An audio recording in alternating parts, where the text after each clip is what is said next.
Previously on the IQ. At the moment, the Wipeout team has been attacked at the desert convoy headed back to the camp. They stand the risk of losing Muammar to the Al-Qaeda team on the battlefield. Will they survive the ambush? Yana is on her way to meet Kamene. The chip has not been cracked yet. She has a guy for that. The CIA now has the full knowledge of her. The recovery team, on the other hand, has been spotted by the informer. It's an uphill battle for them. This is I and the Queen on the battlefield. Many wars have been started by speech, yet many wars have been stopped by silence. At the FBI Dubai wing, Renee Walker walks into the holding facility with a signed presidential pardon in her hand. She sits down directly opposite Daddy's. I have your pardon with me. Where is Muammar?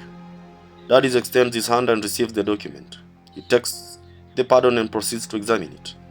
Where is Muammar? Asks Renee Walker again. I don't know where Muammar is, but I know where he is. Operation Safe House is here in town. You might find him there. When was he expected to get there? Today, by 10 a.m. What is he supposed to be doing there? Don't really know, but he's meeting with these guys from Russia. One of them is called Basali Mali. Anything else? Asked Renee.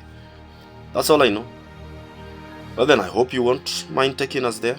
We'll need someone they know well to get into the safe house, if you are to get anything from the safe house at all. I don't think that is gonna be possible. They'll shoot me on sight once they see me. I have been gone for way too long. But that's your fucking problem. That pardon only counts once I have Muammar. Now prepare, we leave in 15. At the desert, the informer rides into the guarded facility made by Old Stones and now used as an operation base for Muammar, second in command, Mohammed Ogas. The raider walks to Mohammed Ogas and reports. I think they know we are here. I saw Omar. He's with them. Tell the team to prepare. We leave immediately.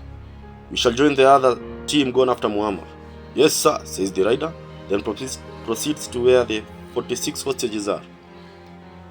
In the room, Jemo is there, so is Mwaura, Aisha, Machwani, Kimani, Niga, Mturi, Otu, Amos, Isaac Kioko, Waziri, Sergeant Samanayo, Sergeant Teddy, and 32 more others. The informer gets in and proceeds to secure them as they prepare to leave. Meanwhile, the recovery team led by ranchers approaches the abandoned village. Omar leads the way and they move swiftly through the village and approach the old stone house. At that time, the hostages and the Al-Qaeda militia group are seen exiting the building through the back. On the attacked convoy, Sensor is heard saying, "Medics!" At that time, Sergeant Jared and Okemwa and Phil run to the now overturned AMC. Lucas comes with the extinguisher and starts putting off the fire. Successfully, he does so, and Ledama is pulled out badly injured. At that time, Sensor runs to Mirambo and he can see the shrapnel on his neck. Pulls out the piece of metal and starts to pump his chest in a bid to revive his breath. "Fuck," he exclaims. At that time, Sarah walks to him. "Sensor, it's gone. There's nothing you can do." "So are the other two," replies Lucas. At that time, Sensor goes to his comms. "Command base, this is Wipeout team. We just stepped onto a landmine and the team leader plus 2 of our best men are dead." Before he could get a response from the command base, the sniper pulls the trigger and takes out Muammar, who is seated in the front AMC. Immediately, Sarah moves back and runs to the hilly rock and sets up a rifle. And as Arafat folds his rifle, Sarah pulls the trigger and gets him straight on the neck. "We are under attack. Take cover," goes Sensor. At that time, everyone takes cover. Sensor knows well that in the absence of the team leader, he has to assume command. Therefore, he points out to the 3, one at a go, and directs them to move right. Then points out to the 3 others and directs them to the left. "Sniper 1, we attack in 3, 2, 1. At that time, Sarah pulls her trigger on the front Al-Qaeda leading the front 5 up the rock, connecting the road. She then proceeds to shoot the second guy Headshot. And as the velocity of the bullet gets him rolling down the rocks, Sensor emerges beside Spanaito, taking out the three guys just as the RPG handler prepares to fire on the back AMC. Sarah takes him out. He falls to the ground, shooting the opposite side. Sensor approaches the dead Al-Qaeda and searches the pocket of the lead guy. Pulls out a PDA, personal digital assistant. At that time, the baby joins him. Is that what I think? Yeah, sure. It's a PDA. Looks like they knew you were coming. Spanaito, check if the receiver is on him. Spanaito moves to the dead Muammar with a detector he just picked out of the surveillance kit. He proceeds to check Muammar. No positive beep. What's up?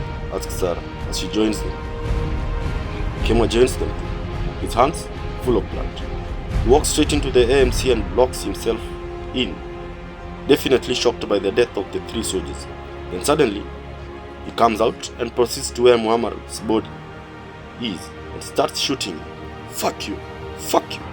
Clearly seeing his frustration, Sarah walks to him and takes the gun off his hand, then takes him into her arms.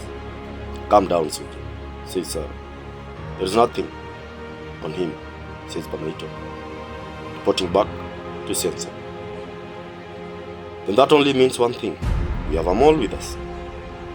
The baby, gather up all men, ready to conduct a search. Then everyone is assembled up as Spanaito proceeds to conduct a search. It turns negative, but instead of being a relief, it raises many questions.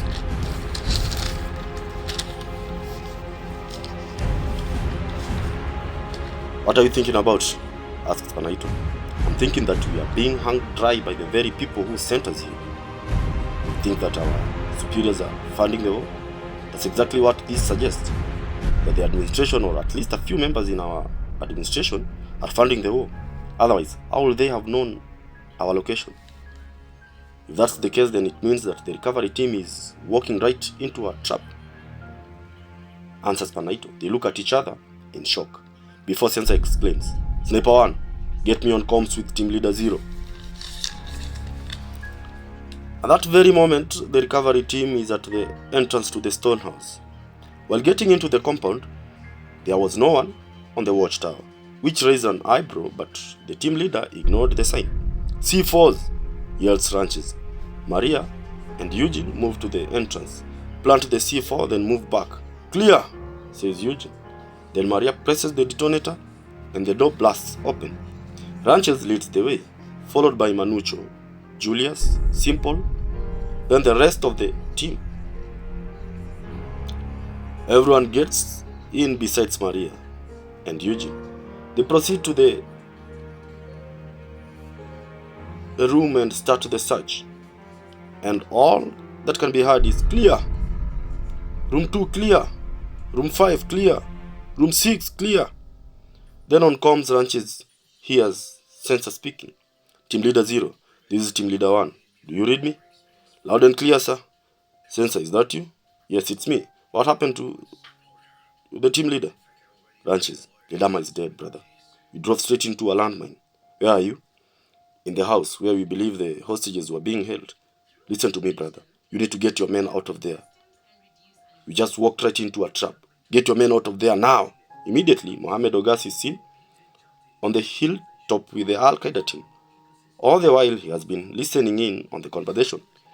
Just as Ranches shouts, all team, move out of the building. I repeat, all teams, move out of the building. It's a trap. Ogas presses the detonator and the entire building goes boom.